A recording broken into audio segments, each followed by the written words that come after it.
आत्मा स्वयं अनंत गुणमय द्रव्य है। गुणों का प्रमाण आत्मा के अंदर अनंत है। आप संख्या में गिनो तो भी अनंत है। एक एक गुण का प्रमाण गिनो तो भी अनंत है।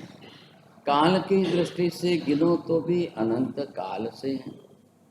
भविष्य काल की दृष्टि से गिनने जाओ तो प्रत्येक गुण अनंत काल तक रहने वाला है। ऐसा जो आत्म स्वरूप है, अब इसके अंदर एक गुण का विभाग है चारित्र।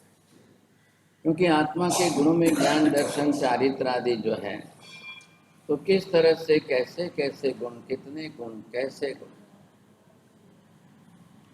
तो चारित्र गुण के अंदर यहाँ आप देखेंगे सबसे पहला है सत्य की निष्ठा है, फिर समता है, नम्रता है, सरलता है, ये संतोष है, करुणा है, दया है, धीरज है, गंभीरता है, ये सहिष्णुता है, सहन शक्ति है, इधर शांति है।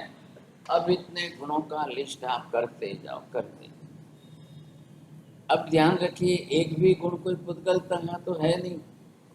आत्मा को छोड़ करके ये गुण अन्य में तो किसी में रहते ही नहीं। अब इतने सब गुणों का समूह जो है उसका नाम चारित्र। गुणों के समूह की संज्ञा है ये चारित्र। अब देखिए, ज्ञान अपने आप में एक अलग है। अब ये ज्ञान गुण जो है वो अलग है, दर्शन गुण अलग है। अब सबका अपना अपना काम भी तो अलग अलग। ज्ञान गुण का काम सीधा क्या है? सिर्फ जानना है। दर्शन गुण का काम क्या है? देखना है। अब ये चारित्र गुण का काम क्या है? आचरण करना, ये इसका काम है। अब आचरण किसका करेगा? क्या आचरण करना है आत्मा को? अपने गुणों के अनुरूप आचरण करना। जब जब आत्मा अपने खुद के गुणों का आचरण करे, तब आत्मा जो है आत्मा धर्म में है। और जब आत्मा अपने गुणों से विपरीत आचरण करे, तब आत्मा अधर्म में है। बोलो सर। बे बोलना बे। आत्मा के गुणों से आत्मा के गुणों के विपरीत वृत्ति करे तो अधर्मी है, और आत्मा के गुणों के अनुरूप करे तो धर्मी है। आत्मा गुणों के अनुरूप आचरण करो तो आत्मधर्म, और आत्मा के गुणों से विपरीत आचरण करो तो अधर्म हो गया। अब देखिए, आत्म धर्म से कर्म क्षय होगा, निद्रा होगी, गुण बढ़ेंगे। आत्मा अगर अपने गुणों से विपरीत अधर्म का आचरण करेगी तो नए कर्म बंधेंगे। अभी इधर देखिए, मैंने क्या लिखा है? ये सत्य है। आपने सत्य के बदले असत्य बोला, असत्य माना। फराक से ये कार्बन वर्गणा के पुद्गल आए और आत्मा के ऊपर, इस गुण के ऊपर आवरणीय कर्म बन गया, ये मिथ्यात्व हो गया।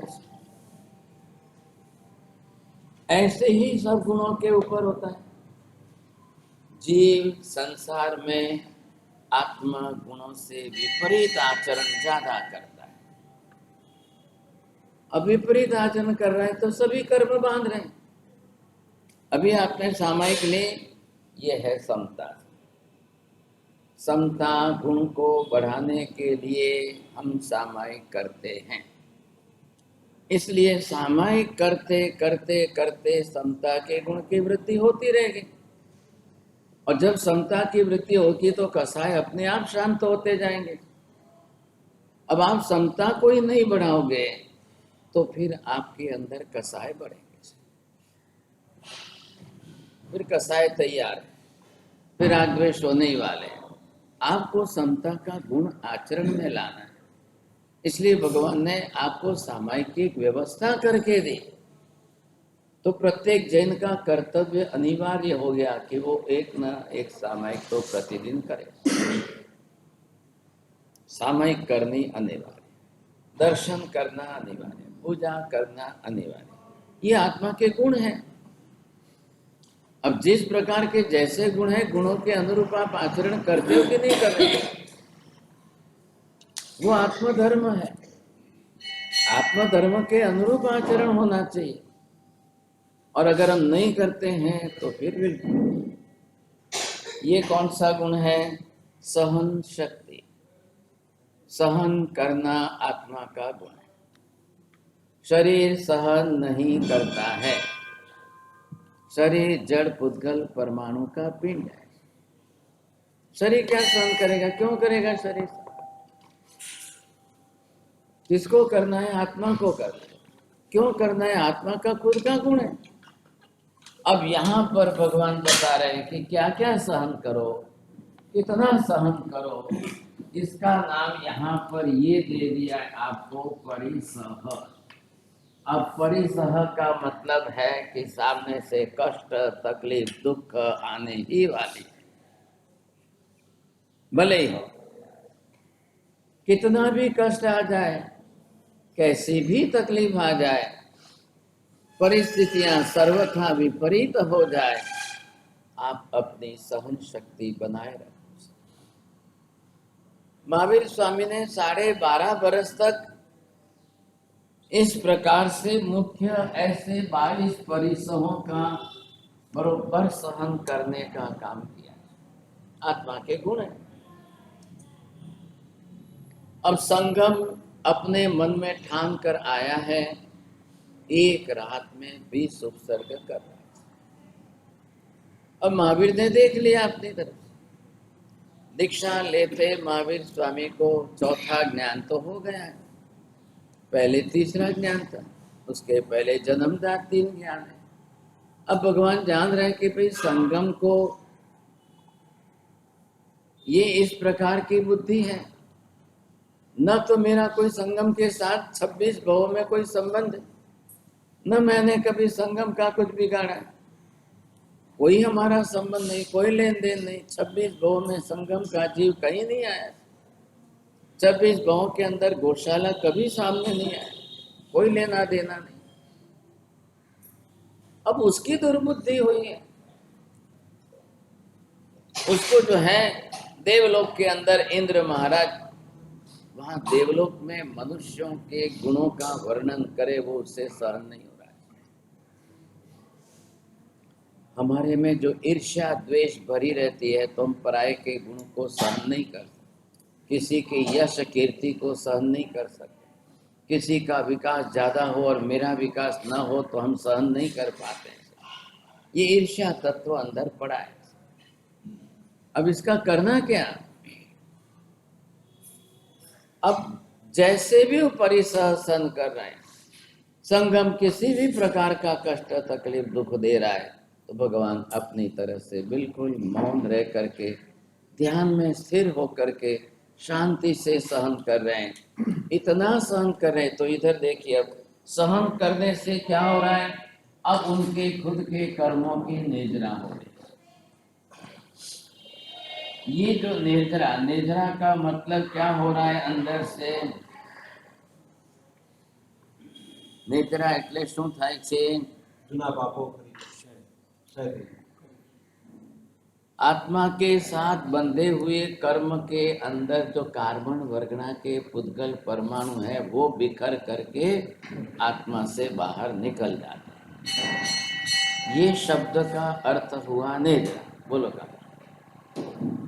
के अंदर जो कार्बन वर्गना के जो रस बंधु जो परमाणु है, वो निकल के, अब आत्मा ने पहले से कर्म तो बांधे हुए हैं, भले आज के हैं, कल के हैं, भूतकाल के हैं, भूतकाल के जन्मों के हैं, कर्म बांधे हुए। अब उस कर्म के अंदर परमाणुओं का जत्था, प्रमाण कितना है? अनंत है। और अगर आप यहाँ सहन कर रहे हो, तो अनंत में से 10%, 20%, 30% कितने कार्बन वर्गना के पुद्गल परमाणु फिर से बिखर करके निकल जाएंगे, दूर होते जाएंगे। ये विशेषता, ये कार्बन वर्गना के पुद्गल परमाणु। अब ये जितने प्रमाण में निकलते जाएंगे, कर्म क्षय होता जाए, आप एक ही बात पकड़ के मत रखो, खाली तपस्या करने से ही निद्रा होती है, आंबेल उपवास करने से ही निद्रा होती है। अब सभी थोड़ी रोज उपवास कर सकेंगे, कोई सभी जीवन भर आंबेल करते रहेंगे, कैसे संभव होगा? शरीर तो शरीर। अब ये निद्रा का मार्ग बताते हुए भगवान स्पष्ट कह रहे हैं, आत्म गुणों के अनुरूप आचरण करो। जब आत्म स्वभाव की रमणता में रहोगे तो आपके कर्मों की निद्रा स्वाभाविक रूप से होती रहेगी। अब बिना उपवास किए निद्रा हो रही है। अब आप सोचो, उपवास करना बड़ी बात है कि यहाँ सहन करना बड़ी बात है? लोग उपवास कर लेते हैं, अट्ठम और अट्ठाई कर लेते हैं, लेकिन किसी की दो बात सहन नहीं कर सकते, किसी के दो शब्द सहन नहीं होते हैं। बड़ा भारी रिएक्शन होता है, लोग क्लेश कसाय करते हैं, कर्म बांधते हैं। क्या करे? इधर महावीर संगम के उपसर्ग के सामने महावीर को क्या करना चाहिए? फिर अगर महावीर वापिस जो है उसी के प्रतिकार करे, संगम का प्रतिकार करे, तो 1 मिनट का काम है। महावीर तो महान वीरत्व की शक्ति वाले हैं। अब भगवान अगर एक लात उठा दे तो संगम का क्या हो? एक पैर दबा दे तो चंड कौशिक तो 1 मिनट के अंदर हो सकता है, कर सकते हैं। दुनिया के बाहर के अन्य भगवानों ने किया है, लेकिन ये अब निश्चय और निर्णय क्या है? नवा कर्म बांधवा નથી, ભવ વધારે વધારવા। આજ ભવમાં હવે કર્મ ક્ષય કરીને મોક્ષે જવું અનિવાર્ય છે। હવે એક પણ ભવ વધારવો નથી, એક પણ કર્મ બાંધવો નથી। કર્મ બાંધશે તો ભવ નક્કી વધશે, કર્મ વધશે તો ભવ નક્કી વધવાના છે। તો શું કામ હવે કર્મ વધારવા જ નથી? આ સંકલ્પ એમનો દ્રઢ છે। એટલા માટે દરેક તીર્થંકર ભગવાન દીક્ષા લેતાની સાથે તરત મૌન, દીક્ષા લેતાની સાથે જે પ્રકારના કર્મના નિમિત્તો આવશે સહન કરતા। પરિસહ એટલે શું? ચારે બાજુથી આત્માની સહન શક્તિ વધારીને સહન ભાવે સહન કરતા જાઓ, કરતા જાઓ, કરતા જાઓ।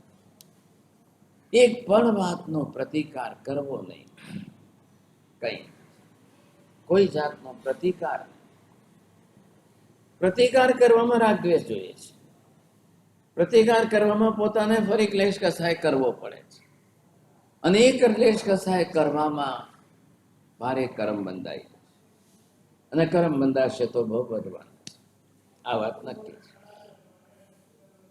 એટલે દરેક તીર્થંકરો નિયમમાં નિશ્ચિતપણે આ પરિસહો સહન કરે, પણ પરિસહોમાં પણ એના કરતા વધારે ઉપસર્ગ સારા। પરિસહમાં ને ઉપસર્ગમાં શું તફાવત છે? પરિસહ સામાન્યપણે સહન કરાતા હોય છે, ઉપસર્ગ એટલે મરણ તુલ્ય, મૃત્યુ તુલ્ય કષ્ટ આવે એ પણ સહન કરવાની તૈયારી। उपसर्गों अंदर मृत्यु की संभावना।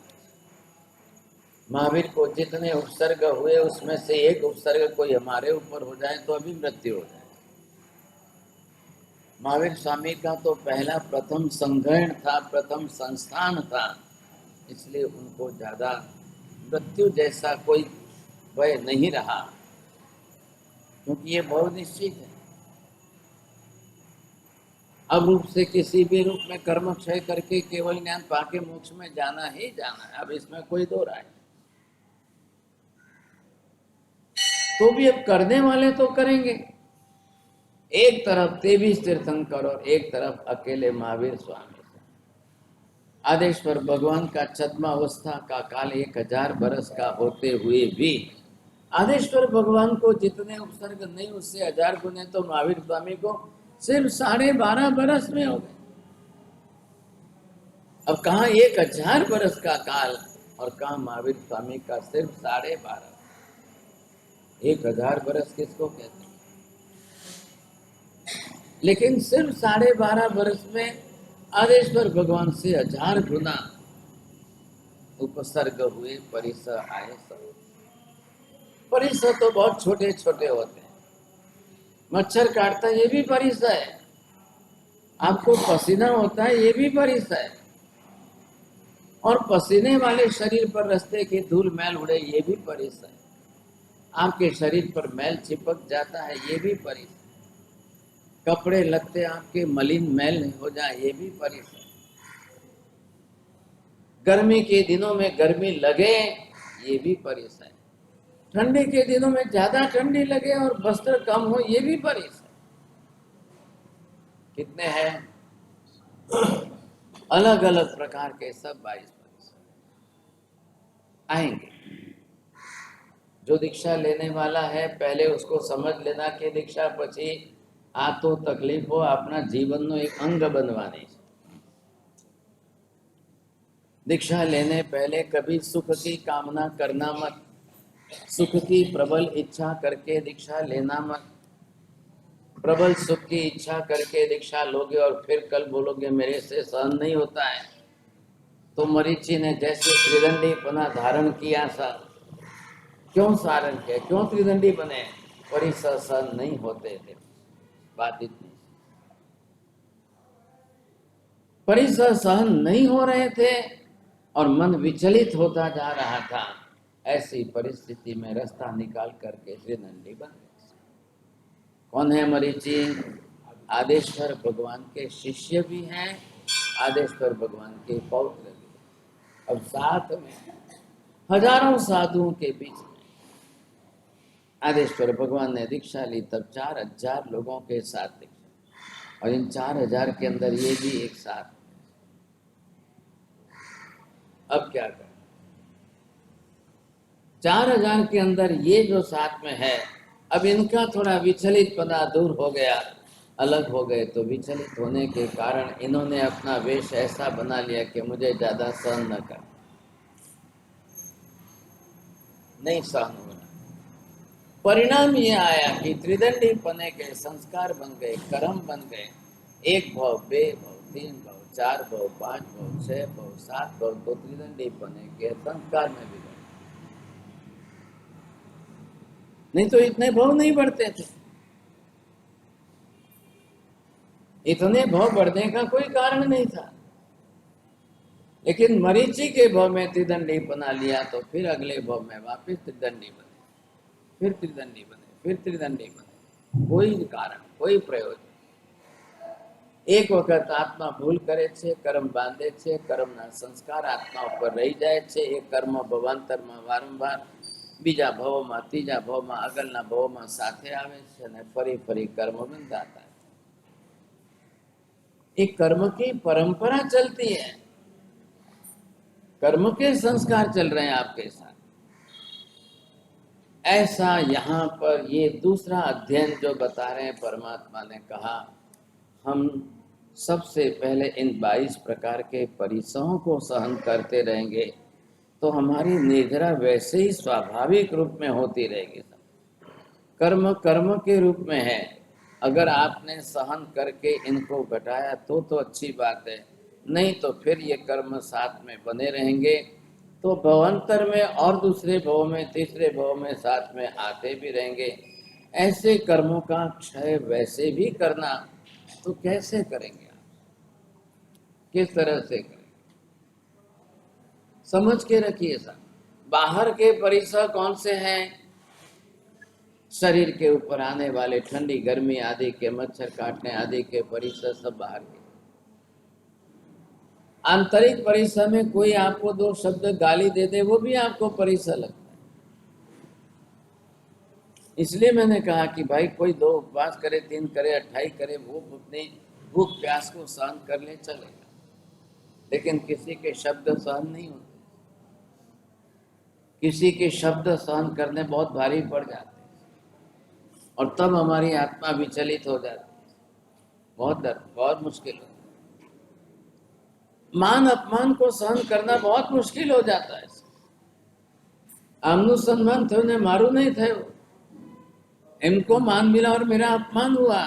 ये सब बातें बहुत, ये हमेशा होते ही रहने वाला है। संसार में तो ये सब अनिवार्य है, होना ही है। ऐसी स्थिति के अंदर साधु बनने के पहले निश्चित कर लो, अपमान तो अंदर सहन करते ही रहना होने वाला है। भूख और प्यास के लिए तो कोई चिंता नहीं। 18वां माले चढ़ीने ગોત્રી જાઓ અને પછી કઈ ન મળે ને પાછા વળવું પડે ત્યારે શું કરે? બીજા 4 ઠાણાની બધાની ગોત્રી લાવવાની હોય ને બધે ફરીને થાકે। હવે પર્યુષણ ગયા એટલે બૈરાઓ ચોખ્ખું કે સાહેબ કોથમી નાખે એટલે ભૂલથી નાખે છે ને બીજી વખત ફરી જાઓ સાહેબ કોથમી નાખે, ત્રીજી વાર ફરી જાઓ સાહેબ કોથમી નાખે, એટલે એનો મતલબ શું સમજવાનો? ભૂલથી નંખાય છે, કઈ ભૂલાઈ ગયું એટલે નંખાઈ ગઈ। અને બીજી વાર પણ એ જ જવાબ, ત્રીજી વાર પણ એ જ જવાબ છે। અને મહારાજ સાહેબને કઈ ન વરાવો ને મહારાજ હવે બધા ઘરે આવું થાય તો બિચારા સાધુ મને શું? બૈરામાં તો ફેશન ચાલે છે, એકને જોઈ એટલે બીજા હારોહાર ચાલે છે। હવે શું છે સાહેબ? હવે શું છે? ચોમાસું પતી ગયો, અમારા ઘરેથી તો પાલિથણા ગયા તો એ પણ આવી ગયા, હવે શું છે સાહેબ? एक दूसरे के हिसाब से चलते हैं। अगर गृहस्थ जीवन में ही लोग आचार नहीं पालेंगे तो साधु साध्वी के लिए कितनी मुश्किल है। कई बार कहने के लिए संघ में घर बहुत है, लेकिन कई बार ऐसा देखो कि 2-4 ठाणे को भी गोत्री नहीं मिल सकती। ऐसी परिस्थिति बहिराव के साहेब हमना तो कुकर मूक्યું છે અને હમણાં તો લોટ બાંધવા લીધું છે, એટલામાં તમે આવી ગયા। પણ બેન ઘડિયાળ જુઓ તો કે અમારા તો સાહેબ શ્રાવક તો 2 વાગે પછી જમવા આવે। લો હાલો બેન ધર્મના રવાના। क्या करेंगे आप? और मुंबई છે એટલે માલ ચડ્યા વગર તો મુંબઈ, એક સાધુને તો સવારથી સાંજ સુધી માલ જ ગણ્યા કરો, રોટલી 4 खाता हो પણ માલ ચડવાના 20 આવતા હોય। अब ये सब आपको सहन करना। તમે કોઈ ઘરે ક્યાંય કોઈ બૈરાઓને એક અક્ષર કહી શકાય ખરું?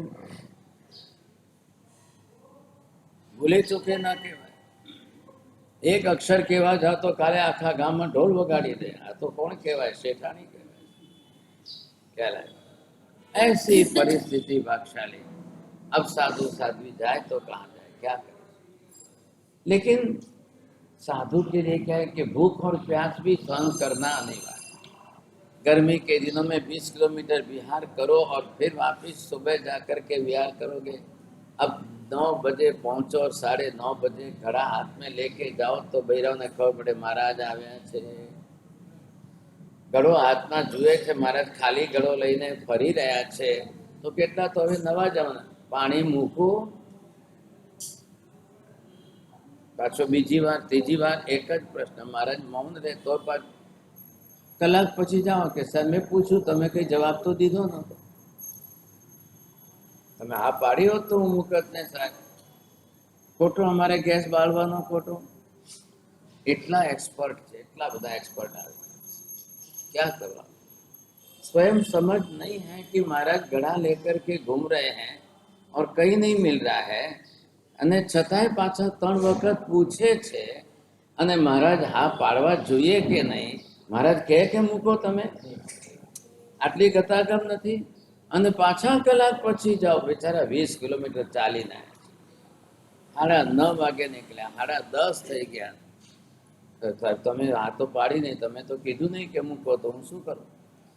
આટલા એક્સપર્ટ આવે। હવે સાસુ જો એવા હોય તો વહુ તો અમેરિકાથી આવેલી છે, એક્સપર્ટ વહુ આવે છે, હવે શું કરો? પતિ ગયો એટલે કે સાહેબ ત્રીજા ઘરે જાઓ, 12 વાગે જાઓ, તો ત્યાં થાય છે ને આંબીલ, કેમ અહીંયા? ત્યાં આંબીલ ખાતામાં પાણી હોય છે ને કેમ અહીંયા વરવા આવો છો?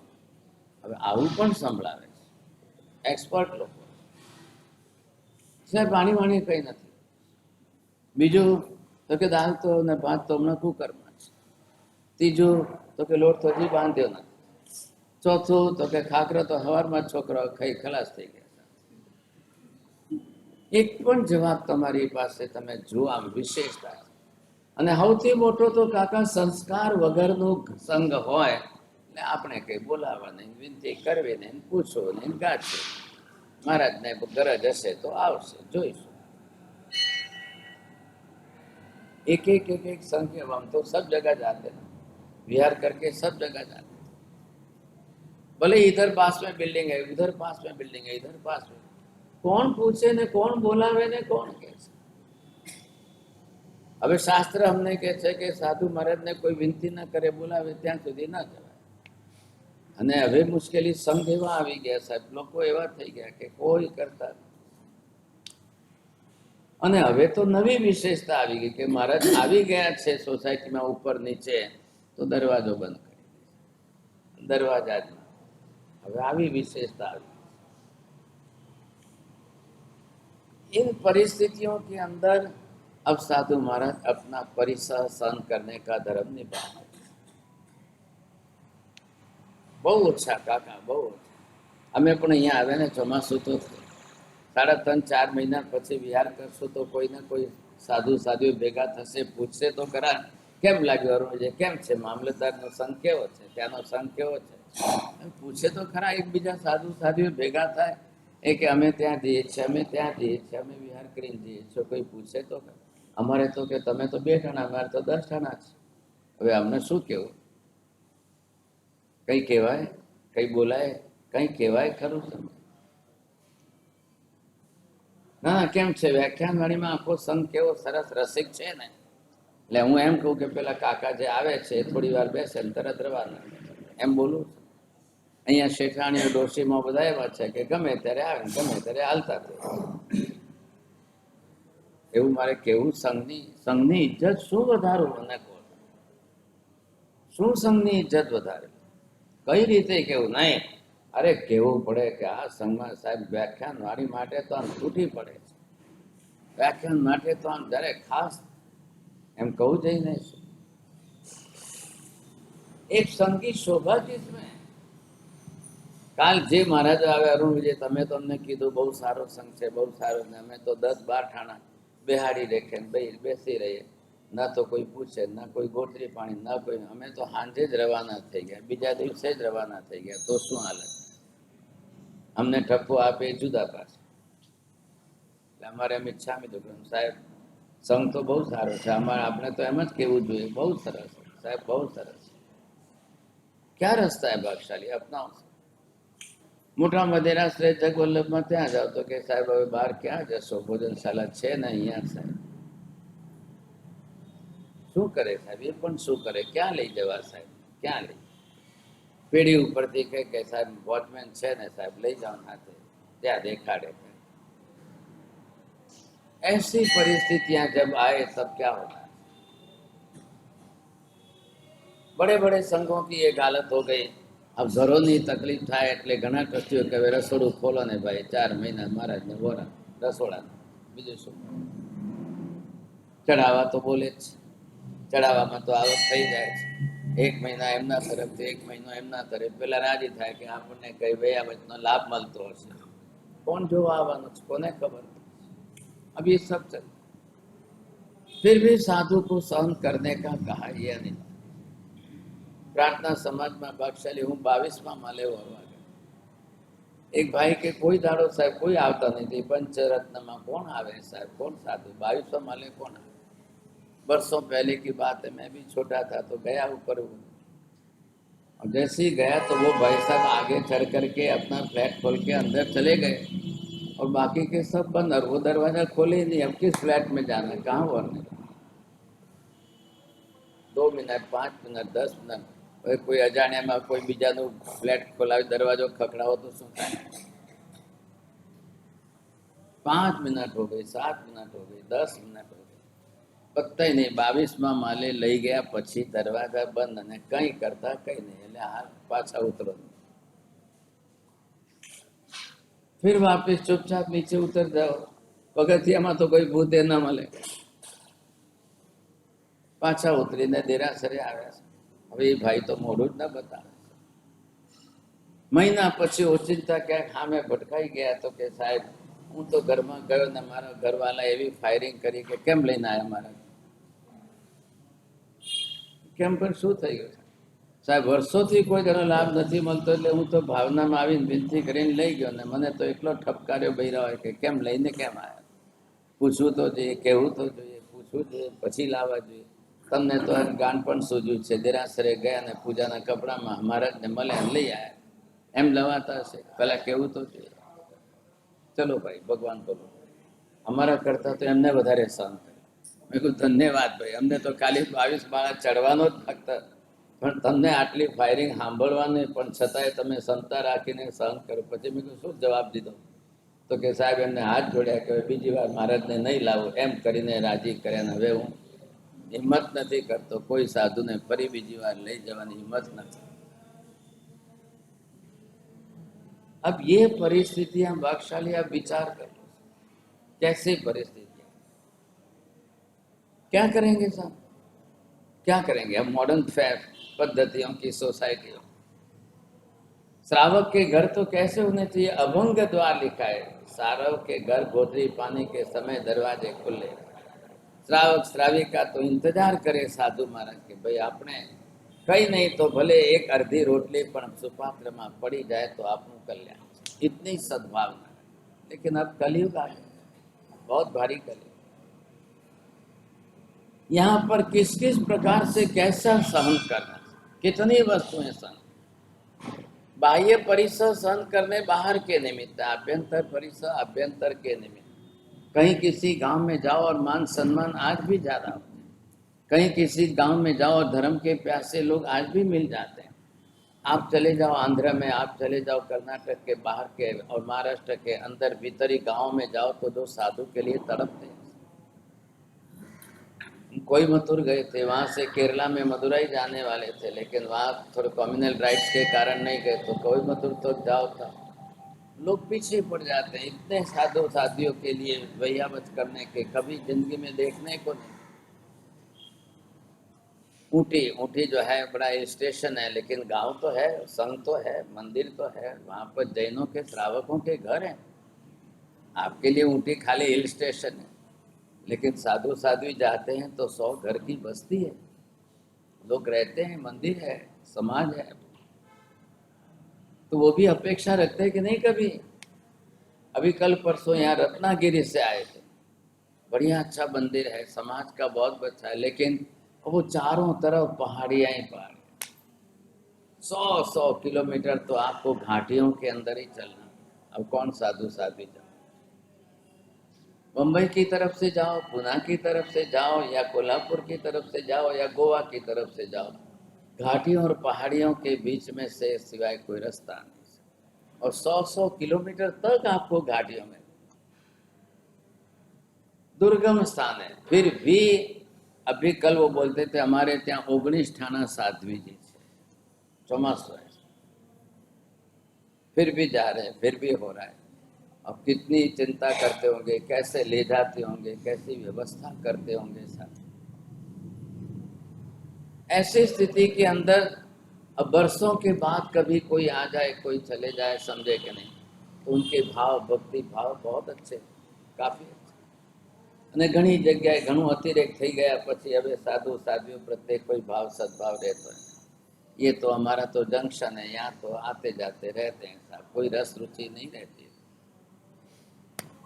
अब यहाँ पर ये कि आप कितना सहन करते हो इस पर निर्भर है कि कितनी आपकी निर्जरा हो.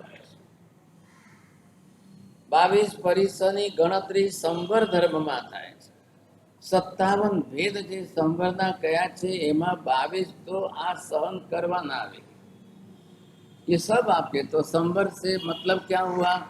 आप जब भी सहन करने में रहोगे तब आपको नए कर्मों का बंध नहीं होगा. अगर नए कर्मों का बंध न हो, बचना हो, तो संवर तो करना ही पड़ेगा. जैसे आपकी सामायिक एक संवर धर्म है, वैसे ही 22 परिसर सहन करना ये भी हमारा एक संवर धर्म है. अब इस तरह से यहाँ संवर के अंदर विशेष लक्ष्य रखा जाए. कैसे आप कितनी समता शांति रखो, एक एक के बारे में सबका नाम दिया है। सहन करने की बात है तब भी आपके लिए, क्योंकि ये सब आत्मा के गुण है और आत्मा गुणों के अनुरूप आपको चलना है, तो इतने सहन करने की विशेषता हमारी। अब यहाँ पर भगवान तीसरे अध्ययन का नाम जो है मुख्य से अलग दिया गया है। अब ये चौरंगी अध्ययन यहाँ पर तीसरा अध्ययन जो कहा है, इसमें भगवान ने कहा है कि सामने से 4 वस्तुओं की परम दुर्लभता जो है। अब ये 4 परम दुर्लभ के अंदर क्या क्या आता है सर? तो यहाँ पर एक तो आप जैसे करो, सबसे पहले आपको ये देखना है कि नंबर 1 जो है मनुष्य का भोग बहुत दुर्लभ है।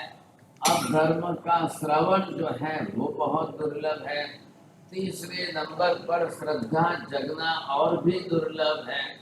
और चौथे नंबर के अंदर जो है आप धर्म करने में प्रबल पुरुषार्थ करो और उस पुरुषार्थ से आप अपने कर्म का क्षय करने का रिजल्ट लाओ, ये बहुत दुर्लभ है। चत्तारि परमंगाणि दुल्लहानि हजंतुनो मानुसत्तम सुई श्रद्धा संयममीय वीर्यम। મનુષ્યનું ભવ મળવું અતિશય દુર્લભ છે. ઘણા પુણ્યોદયથી, સંચિત પુણ્યોદયથી, કેટલા ભવોના પુણ્યના ઉદયથી મનુષ્યનો ભવ મળે. મનુષ્યનો ભવ મળે તો પણ પાછું જૈન કુલમાં જન્મ મળવું.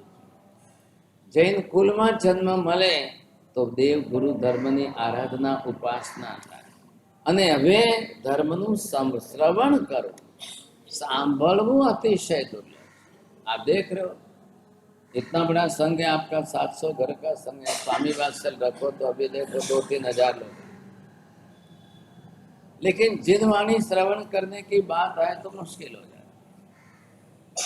भगवान की वाणी सहन करने के लिए समय आपकी अनुकूलता का रखा जाए। તમારો એક ગ્રાહક ન જાય દુકાને ટાઈમસર પહોંચી શકો એવી તમારી સગવડતા પ્રમાણે રાખવા જાઓ તો પણ જે છે બહુ ઓછાને ધર્મ સાંભળવો ગમે। દર્શન કરીને હાલતા થવામાં 2 મિનિટનું કામ છે, किसी को कुछ नहीं लगता है। भगवान तो बोलने वाले नहीं है, कुछ भी करो कैसे भी करो आके दर्शन करके चले। पूजा करने वाले 10 से 20 मिनट निकाल करके वो भी करके चले जाएंगे, उनको भी आसान लगता है। अब रही बात कि जिन वाणी श्रवण करने की रस रुचि कौन बढ़ाएगा, अतिशय दुर्लभ यहाँ बताया। अब ऐसे संसार के अंदर लोग अब इसी तरह से चलेंगे तो आप तीसरे नंबर पर कब पहुंचेंगे। बिना धर्म श्रवण किए श्रद्धा होनी मुश्किल है। सांभळ्या वगर कई रीते मानस सांभळवा जो तैयार नहीं, समझी शकवा तैयार नहीं, श्रद्धा जो नहीं थाय तो भाग्यशाली कहीं नहीं बने। सम्यक दर्शन न हो, श्रद्धा आपकी न बने न टिके, फिर आप भले कितना ही तप करो, फिर कितना ही कुछ भी करो, फिर जब धर्म करो वो सब आपका निरर्थक जाएगा। तो पहले ये लक्ष्य दिया गया है। अब धर्म श्रवण करते करते उसको डाइजेस्ट करो। जैसे भोजन करने के लिए, एकासना करने के लिए बैठते हो, वैसे 1 घंटा आप व्याख्यान में जिन वाणी श्रवण करने बैठे। अब भोजन करने के बाद आपको 4 घंटे 10 घंटे में पचाने में, पाचन में भी तो समय देना। वैसे ही यहाँ सुना हुआ समझा हुआ सीखने में, थोड़ा होमवर्क करने में, थोड़ा लिखने में, थोड़ा समझने में समय दो। हम आदि हो गए, आदत पड़ी गई खाली हाथे आवू सांभळीने ऊभा थईने रवाना थવું। आमांथी कई सीखवानुं के आमांथी कई भणवानुं के आमांथी समजवानी वात ज नथी। एटले आपणने वर्षोना वर्षो थाय तो ज्ञान नथी वधतुं। फलाणा मोटा आचार्य आवी गया, फलाणा मोटा आचार्य, अरे ए माटे એટલા મોટા આચાર્ય આવીને ગયા, બધી વાત સાચી પણ અંદર કોઈ ધર્મ ઉતરતો નથી, જીવનમાં ભણાતો નથી અને જ્ઞાન વૃદ્ધિ થતી નથી। અમે આ સાંભળ્યું તો આ સમજાતા, આ આગમમાં આ તત્વ આવે છે, એવું કોઈ લક્ષ્ય, बहुत मुश्किल बात है। ऐसी स्थिति के अंदर कम संगे हिम सम्मूढ़ा दुखिया बहुवेयना अमानुषा सुजोणीसु विनिहम्मंती पाणी। कर्म संगति जे जीवो सम्मूढ़ बनेला होय દુઃખી બનવાલા હોય સમજાય અને બહુ જ વેદના શરીર પીડા વગેરે ભોગવતા એવા પ્રાણીઓને અમાનુષ્ય યોનિની અંદર વારંવાર ભટકતા રહેવું પડે, જન્મ લેવા પડે. કેમ જીવ એક યોનિમાંથી બીજી યોનિમાં જાય, કેમ જીવ જે છે એક ભાવમાંથી બીજા ભાવમાં જાય, કેમ જે છે જીવ કમ્માણમ તું પહાણાય આણુપુબિમ કયાયું जीवा सोई मणुपत्ता आय अंते मनुष्य. आप एक बात का ध्यान रखें, कितने श्लोकों के अंदर कर्म की बात है, कितने श्लोक. आप पूरे उत्तराधीन आगम शास्त्र में से कर्म सिद्धांत का इतना बड़ा गणित बैठा हो, इतना बड़ा शास्त्र बन जाए कि एक एक बात में कर्म के सिद्धांत बैठे. यहाँ भगवान कहीं पर भी एक बात नहीं लिख रहे कि भाई ग्रहों के आ कारण हो, ज्योतिष के कारण होता है, राहु केतु शनि के कारण, ऐसी कोई बात ही नहीं करती. अब यहाँ पर जो है भगवान ने जिस तरह से एक छोटा सा अध्ययन है और इस छोटे से अध्ययन के अंदर विशेष रूप से परमात्मा ने यहाँ चारों प्रकार की दुर्लभता बहुत अच्छी तरह से समझाई. चौथे नंबर पर अब आपको श्रद्धा हो गई, अब पुरुषार्थ नहीं करोगे तो क्या होगा. शब्द का प्रयोग यहाँ पर क्या किया है ऐसा, मानुषत्तम सोई श्रद्धा संयम्य वीर्यम. अब आत्मा संयम के अंदर अपना वीर्य फोरवे, अपनी शक्ति प्रकट करे और उससे नेजरा करके कर्म क्षय करे, ये उसके लिए बहुत मूल्य होता है. तो यहाँ पर स्वयं चलद्धुम सद्दम वीर्यम पुनदुल्लहम बहवे रोए माणा भी नो एणम परिवज्जय.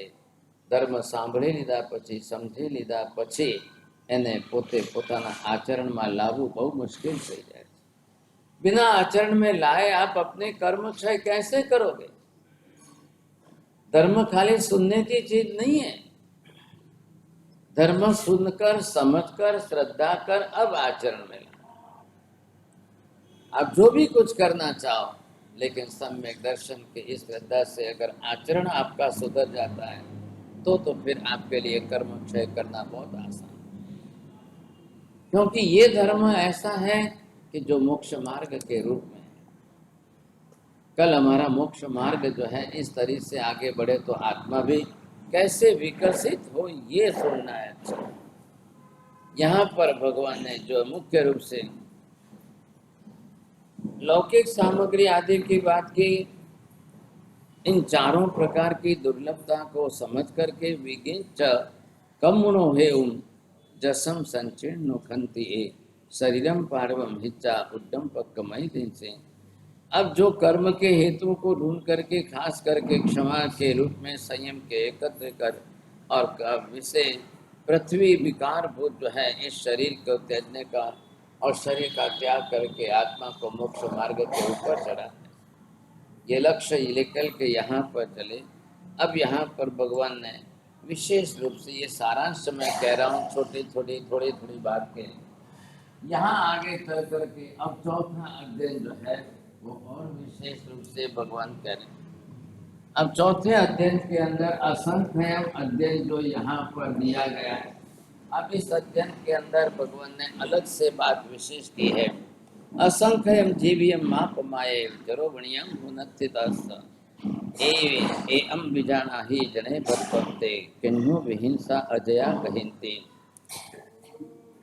जीवित असंस्कृत छे और उसे को प्रमाद न कर. मुख्य रूप से आत्मा को जागृत करने के लिए हे जीव प्रमाद करे. कोई पण हिसाबे आत्मा ने जे रीते तमे समझावी करीने पण आत्म संबोधन प्रबोधन पराये लोगों को बाहर के दूसरों को समझाए, संबोधन पोते पोतानी जात ने समझावे. पारका आवीने तमने समझावशे एना करता तमे जाते तमारी जातने समझावशो एमां तमारो आत्मा वहेलो जागशे. जब पराया आकर के कोई बोलेगा तो आप उनकी भी कमी निकाल दोगे, आप उनके भी दो बात उनको सुना दो. सज्जन और समझदार का ये काम नहीं है कि कोई मुझे शिक्षा दे तो मैं उनके पोल खोलूं, कोई मुझे शिक्षा दे तो मैं उनको दो बात सुनाऊं. ये सज्जन व्यक्ति का लक्षण नहीं है. आपका लक्ष्य ये है, आपका कर्तव्य निष्ठा ये है कि आप किसी के भी सामने अपने आप में स्वयं जो है अपनी आत्मा को समझाने की पूरी कोशिश करें साहब। तो यहाँ पर जो है तेणे कहा संबुड़े गहिए सकम गुणा के चई पावकारी एवं पया पे चढ़ी हम चलो एक कड़ान कम्मान न मुख करते। चौथे चरण को मुख्य रूप में लक्ष्य दिया है और वो शब्द है कड़ान कम्मान न मुख होते। ए जीव करेला कर्म थी कोई छुटकारो न। अब ये शब्द आपको बरोबर आप अपने घर में मार्बल के तख्ते ऊपर लिख करके रखें। हर एक समय आपको घर में नजर पड़नी चाहिए और ये अंदर पढ़ने में आना चाहिए। यहाँ के जो श्लोक है चौथे अध्याय में सबके पीछे आगे चलते चलते ये शब्द बार बार आए। कड़ान कम्मान न मुक्तो अथि, किए हुए कर्मों से कोई छुटकारा नहीं है। करेला कर्मों थी क्या है बची शको एम નથી। करेला कर्मो ભોગવવા પડશે। करेला કર્મોનો ઉદય થશે। વિપાકમાં તમને એનું ફલ સુખ દુઃખ મળશે, ભોગવવું પડશે। तब आप किसको दोष देंगे? समझाओ, अपनी आत्मा को खुद को समझाओ। मैं जैसा करूँगा वैसा मुझे भुगतना ही पड़ेगा। गुजराती भाषा में जेवुं वावशो एवुं लणવું જ પડશે। आप क्या किया हुआ आपको ही भुगतना है, दूसरा कोई आने वाला नहीं है। दूसरा कोई नहीं आता है, आपका ही कर्म है और आपको ही भुगतना है। ऐसी स्थिति के अंदर ये कह रहे हैं क्या कड़ान कम्मान न मुख होती, तो यहाँ पर कर्मों के अंदर दो विभाजन कर दिया। अब कर्म के विभाजन में कुछ कर्म आपके शिथिल होते हैं और कुछ कर्म आपके जो है वो निकासित होते हैं।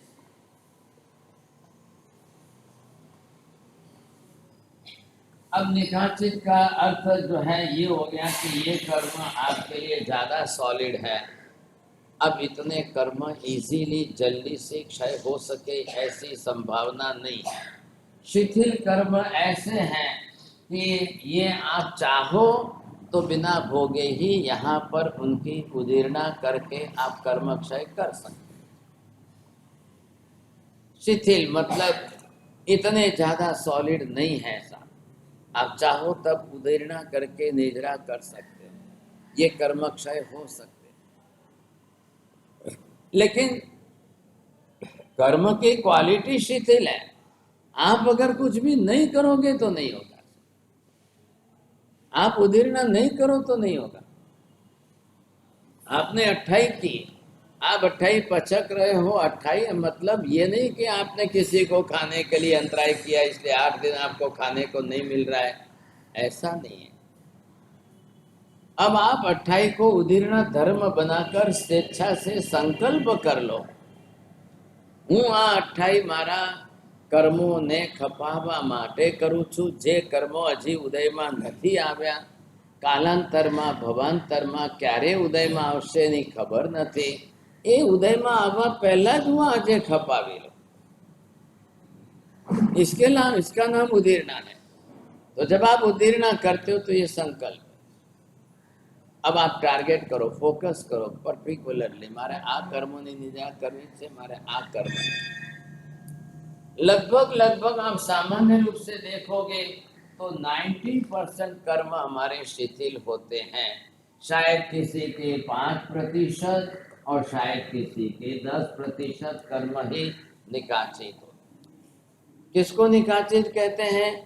भारी कसायों के अंदर गांठ बांधकर बांधे गए कर्म निकाचित।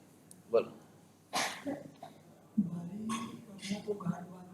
भारी कसायों के द्वारा ख्याल है, कसायों की तीव्रता जिसमें बहुत ज्यादा है, अनंत अनुबंधी कसाय बन जाए।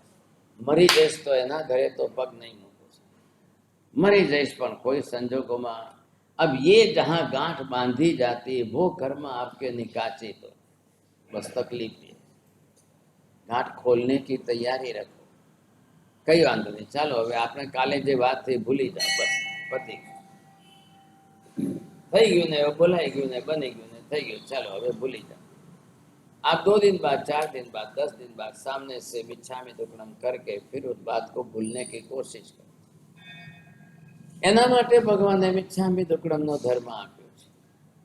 તમે ભૂલવાની કોશિશ નહીં કરો, મિચ્છામી દુક્કડમ એ નહીં માંગો તો પછી અંદર ને અંદર એ ઘૂંટાતા ઘૂંટાતા और તમારા કસાયમાં મજબૂત થશે।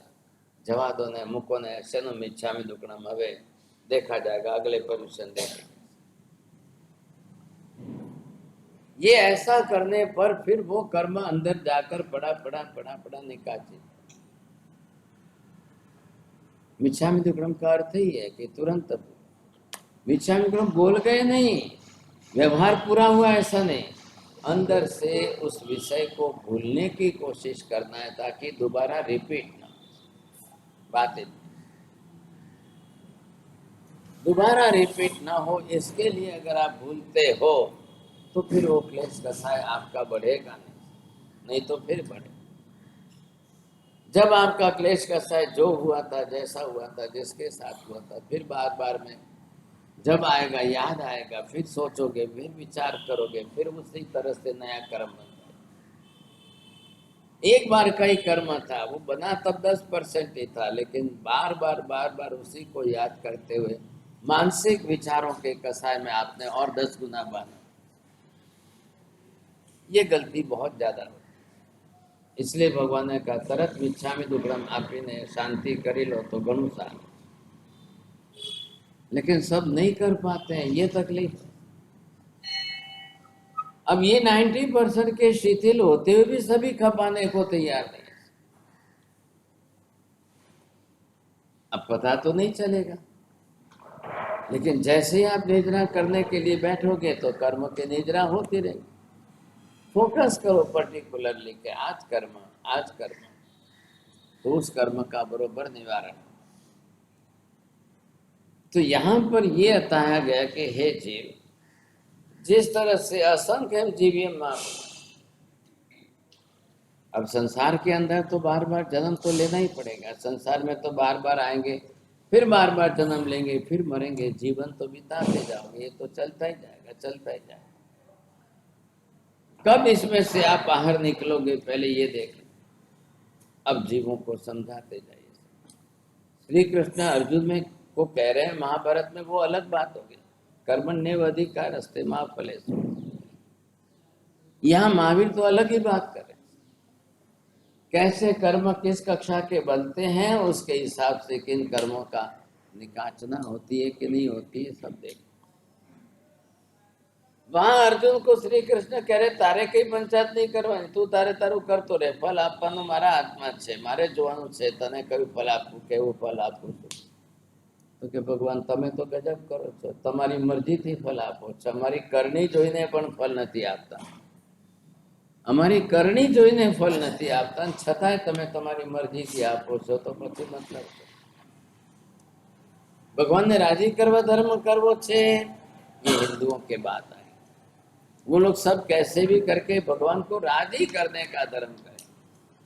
और जैनों के लिए महावीर स्वामी ना कह रहे हैं कि भगवान ने के राजी करवा नहीं, भगवान वितरागी छे, तमे क्या भगवान ने राजी करवानी बात, तमारा आत्मा ने राजी करो, तमे करीने तमारी जात ने राजी करो, बस आ लक्ष्य राखो।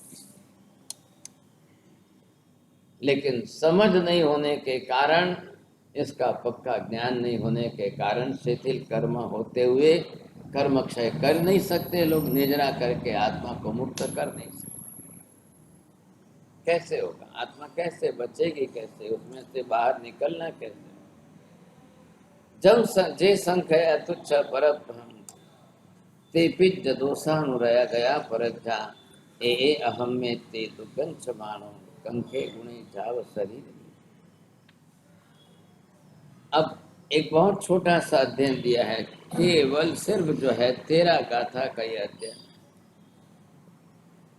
लेकिन कर्म के सिद्धांत की बात इसमें भी कर दी।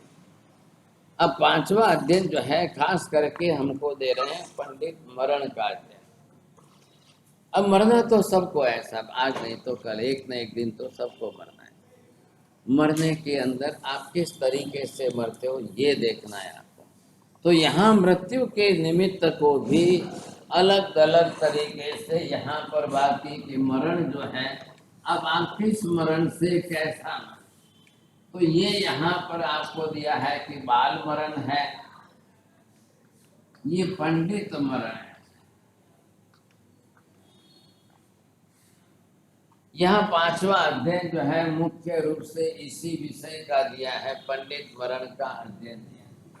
लेकिन अब बाल मरण मतलब क्या, और इधर आप देखते जाओगे अलग अलग भेद जब पढ़ेंगे तब आपको ख्याल आएगा। अकाल मरण जो है,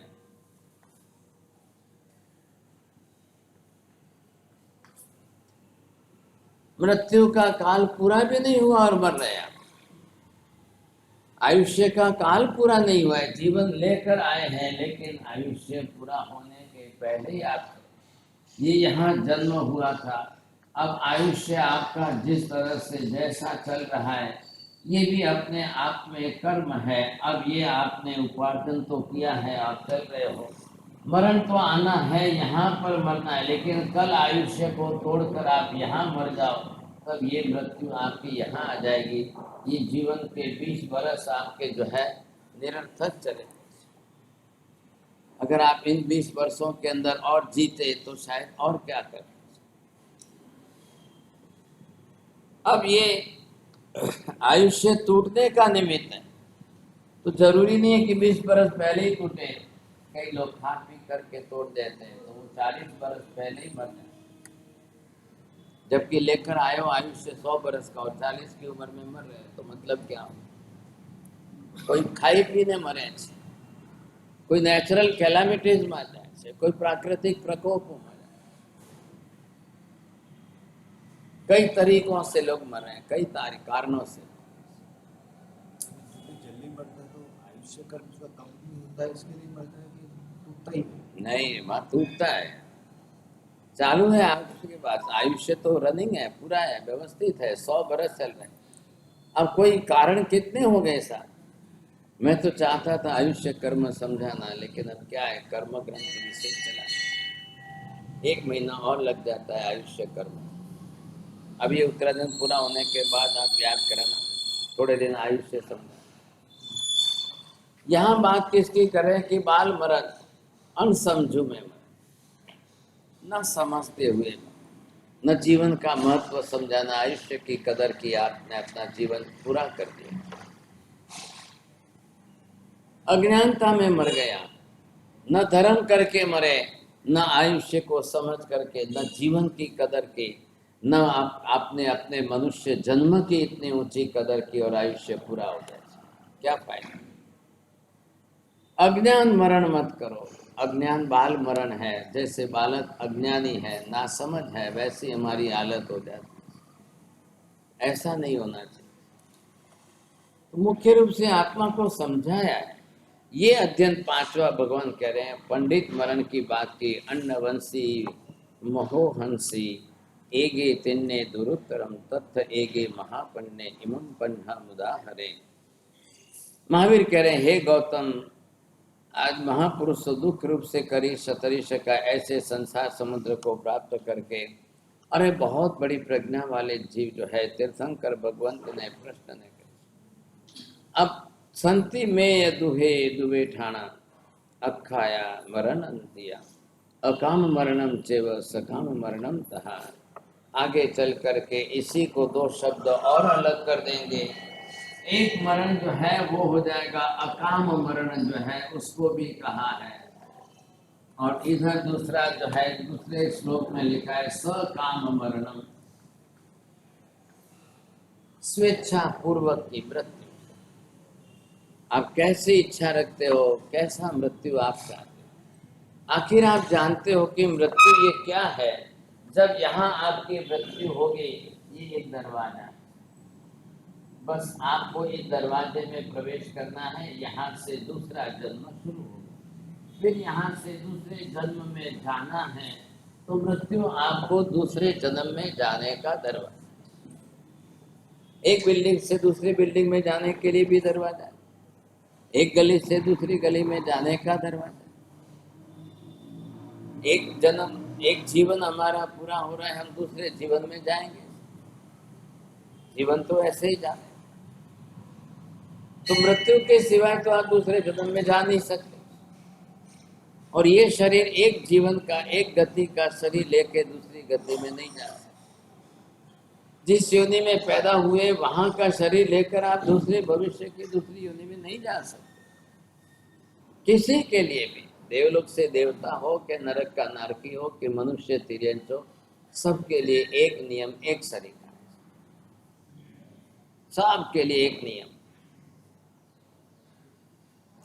आगे के जन्म में जाना है। अब आज यहाँ का रोटी सब्जी दाल चावल का बना हुआ औदारिक शरीर, अब यहाँ से आपको देवलोक में जाना है तो वहाँ तो वैक्रिय शरीर, वहाँ रोटी सब्जी दाल चावल का व्यवहार ही नहीं है। वहाँ ना तो खाना है, ना पीना है, ना कोई वहाँ व्यवहार ही नहीं है। तो ये शरीर वहाँ चलेगा नहीं। कल देवलोक के देवता मरकर मनुष्य में आने की प्रबल इच्छा रखे और वो वहाँ से यहाँ आए, तो यहाँ आकर के औदारिक शरीर रोटी सब्जी वाला बना है, वहाँ उनके पास वैक्रिय शरीर बिना रोटी सब्जी का है, कौन आए? तो वहाँ उनको भी मरना पड़े। मरना मतलब क्या? आयुष्य समाप्त करके आत्मा शरीर छोड़कर जाए, उसको कहते हैं मरना। बोलो।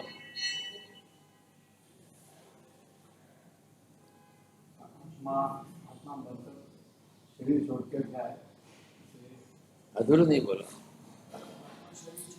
अरे તમે પણ એમના જેવું બાજુમાં બેઠા એટલે કાકા નવા આયા છે। आयुष्य पूरा होने पर ये शरीर छोड़कर के जीव चला जाए। आयुष्य पूरा होना चाहिए, शरीर छोड़ना पड़ेगा। शरीर छोड़ करके आपको जाना, आत्मा ने जवाना है। आत्मा मरतो નથી, आत्मा ने शरीर नो वियोग थाय છે, બે છૂટા પડે છે, હતા જ બે જુદા, એ બે ભેગા થયા છે। આત્માએ પોતે રહીને શરીર બનાવ્યું છે, માતાના ગર્ભમાં રહી અને 9.5 મહિના સુધી શરીરની રચના કરી છે। अब इस शरीर में आप रहे, कहाँ तक रहोगे? जहां तक आपका आयुष्य कर्म है। लेकिन जब आयुष्य टूट गया तो आत्मा शरीर में 1 सेकंड नहीं रहे।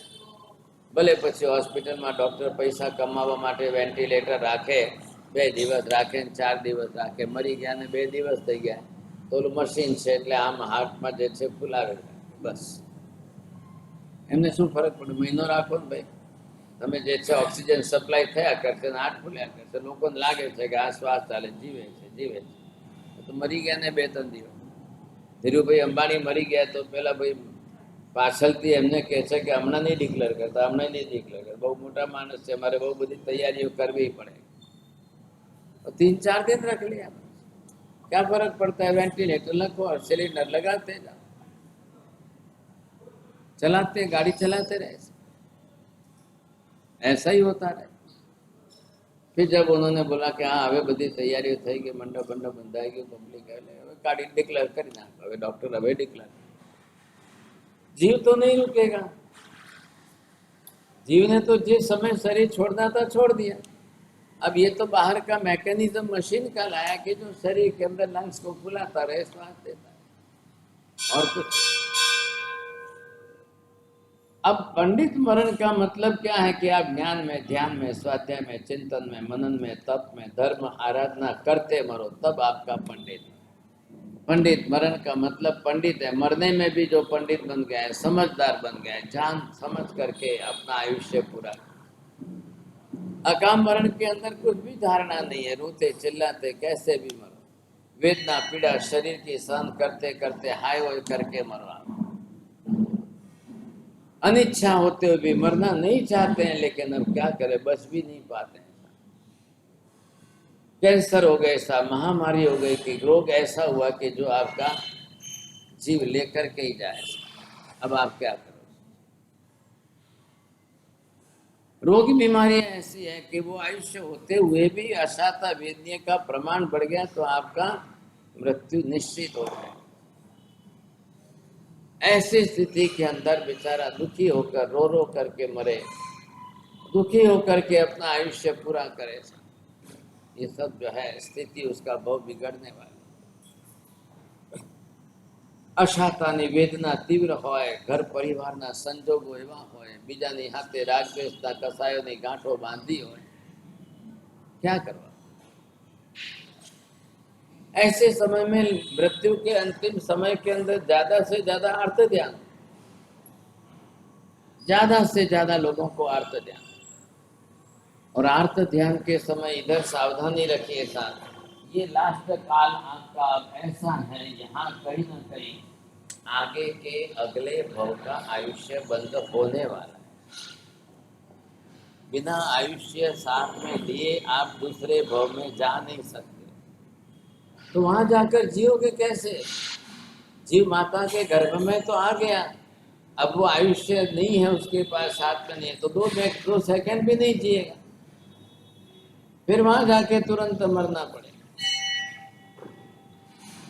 आयुष्य नया बांधो, नया बांधकर साथ में लाओ, और तब जाकर पुराना आयुष्य शरीर छोड़ो और अब रवाना। पूरा जीवन राम में चाहिए और राम में जाए કઈ કહેવાય નહીં, પરિણામ ઉપર અધ્યવસાય ઉપર આધાર છે તમારા ભાવ કેવા. તમે પૂરી જિંદગી ધર્મ કરની ક્રિયા કરો છો, પણ તમે ભાવ પરિણામથી નથી કરતા, એઝ એ રૂટીન કરો છો. એક રૂટીન ગોઠવાઈ ગઈ છે ને હાલો આપણે કરીએ છીએ ને કરતા જઈએ છીએ, लेकिन न तो ज्ञान बढ़ाया न भाव बढ़ाए, दोनों में से वंचित रहे. ऐसे लोगों के लिए पुराना कितना भी पुराना, उनको क्या फर्क पड़ने वाला. बहुत किया था, लेकिन वो रूटीन में कर भी रहे हैं और इधर क्लेश का साय भी कर रहे हैं, इधर राग द्वेष भी करते जा रहे हैं, उनको कोई फर्क ही नहीं पड़ता है. तो पुठो आयंकेणम गिलाणो परितप्पे पमियो परलोकस कम्माणु पे ही अपन. मृत्यु करने के बाद लोग के पराभव आदि के कारण से जो है परलोक से भय रखने वाले लोगों को अशुभ कर्म का विचार करते ही खेद दुख होता है. कारण जब आपकी मृत्यु आएगी, नजीक आएगी, तो जैसे जैसे एक तो मृत्यु कैसे आती है, क्रमशः आती है, धीरे बुढ़ापा आए और धीरे धीरे वृद्धावस्था आए, और फिर बोले सोचो 80-90 बरस के होके मर गए तो कोई अफसोस नहीं है, चलो भाई ठीक है. लेकिन जो जितनी कम जिंदगी में जाएगा उसके लिए तो अफसोस बहुत ज्यादा होगा. અને એમાં પાછા ઘરમાં 10 ખાનારો ને એક જ કમાવનારો, એકના ઉપર જ આધાર હોય ને એનું આયુષ્ય કાલે તૂટી જાય તો 10 લોકોને કેટલો ધક્કો લાગે છે. એમના તો જીવનનો આધાર હતો ને, तो उनको कितना लगता है. तो ये यहाँ पर कहा है कि आप पहले ये समझो, आप मरने के लिए भी बुद्धि से पंडित बन गए कि नहीं बन गए, समझदार बन गए कि नहीं. मृत्यु का डर नहीं लगना चाहिए.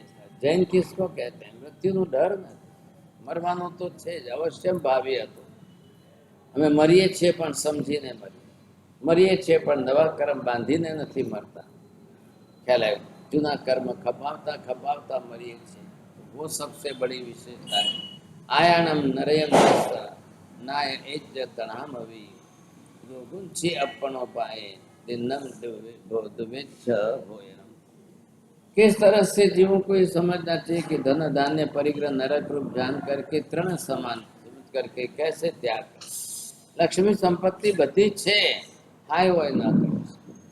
ज्यादा से ज्यादा मोहनीय कर्म ही सताने वाला है सबसे ज्यादा, और मोहनीय कर्म जब सताएगा आपको तो परेशान कर. और ज्ञान दशा हमारी इतनी जागृत नहीं है कि मोहनीय कर्म के उदय को भी हम संभाल लेंगे, नहीं है. अब आप क्या करेंगे. 77-78 વર્ષની ઉંમરના એક ટ્રસ્ટી જ્યારે હોસ્પિટલમાં પડ્યા છે, ડોક્ટરે કીધું કે ભાઈ હવે ત્રીજી વખતનો સિવિયર અટેક છે, એટલે 24 કલાક કાઢે કે કેમ અમને છે. हम बाजू में थे तो हॉस्पिटल में गए भागशाली, और बहुत समझाने की, धर्म उतराने की, व्रत पछकान देने की, मंगलिक सुनाने की कोशिश की, तो वो और भड़क गए, समझे, और भड़क गए. और पत्नी ने कहा केम मारे बुलाया थे, कौन थे मारे, रवाना कर. अक्षरी सब सरीखे नहीं होते. अब उनकी कसाई की तीव्रता इतनी भारी थी, मृत्यु के समय में साधु महाराज को देखना नहीं चाहिए. अब पत्नी कहती है कि महाराज साहब आवो, तमे व्रत पछकाण संभळावीने बधुं होशिरावो. मैंने कहा माजी तमारा भाव सारा छे, पण आ श्रावकने तमारा कोई परिणाम, અને મને જોઈને અંદર જવું અને નવકાર બોલું ને એમને એટલું બધું ક્રોધ ચડે છે કે ક્યાંક થઈ ગયું તો ડૉક્ટર મને કહેશે કે આપને ને એના કરતાં ખસી જવામાં ફાયદો. હવે એમને એમના બે દીકરાઓને બોલાય, દીકરાઓ બે બાજુમાં બેસીને પપ્પાને સમજાય, પપ્પા મારા સાહેબ તો ખાલી તમને વોસરાવાય છે ને, વોસરાવાય શું વોસરાવ, મેં જ કમાવેલું છે, મારું ઉપાર્જન કરેલું છે, હું શું બધું છોડી દઉં? अब कुछ का कुछ बोलने लगे, कुछ का आप देखो सामने लक्षण आ जाते हैं, आपकी भाषा खराब हो जाती है, कर्म के उदय की आपकी मलिनता, भाषा अशुभ हो जाती है। क्या करें ऐसी स्थिति में? कुछ भी नहीं हो पाया, कुछ भी नहीं, मंगलिक पण नहीं समझा, नवकार सुनने के लिए तैयार नहीं, बिल्कुल नहीं। और शाम को 4 बजे समाचार आएगा, रवाना। अब क्या करें? अब आप बड़े ट्रस्टी हो कि बड़े सेठ हो कि बड़े कुछ भी हो, क्या फर्क है? कर्मने શું, કર્મના ઘરમાં કોણ મોટું ને કોણ નાનું કાકા? અહીંયા कोई अहंकार ने सत्ता थी कई काम नहीं आवતું। 32 श्लोकों का अध्ययन है इसमें।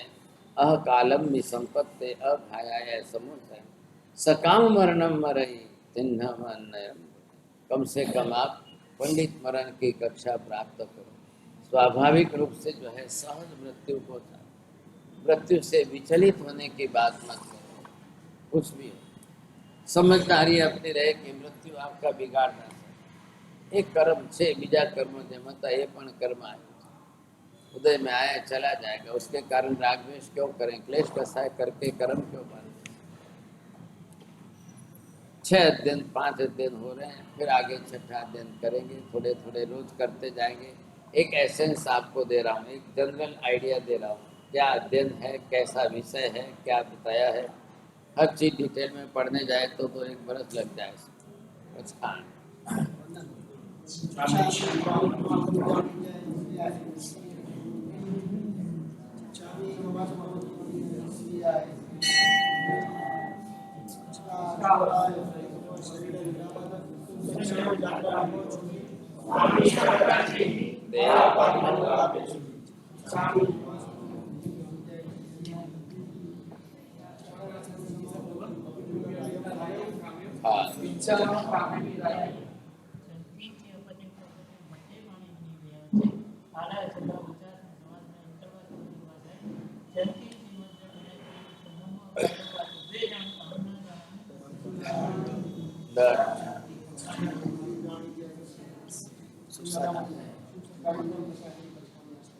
वगैरह श्रद्धम कार से बोर से साठ बोर से मुझे जो बेरा से साग रहा हूँ सुबह सो जाएगा।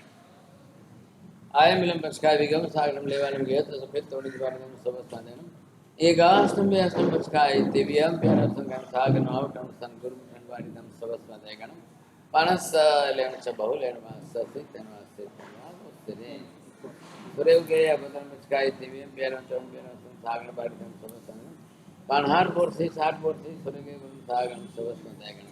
पानस लेन च बहु लेन वास से तनवास से सर्वमंगलमांगल्यं सर्वकल्याणकारणं प्रधानं सर्वधर्माणां जैनं जयति शास्त्रम्।